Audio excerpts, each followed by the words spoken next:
Kaya kilalang-kilala mo yung mangmang, madaling magalit eh.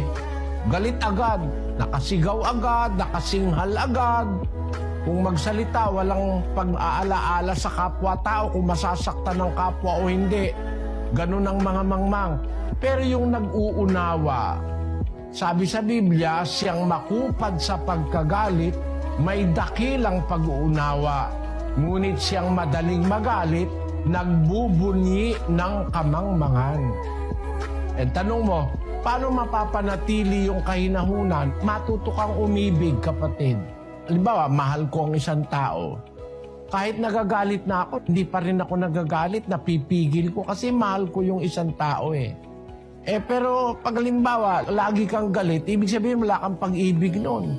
Lagi nakasigaw, lagi nakasinghal, laging kung magsalita ay nakakasugat ng damdamin, walang pag-ibig sa kapwa yung gano'n.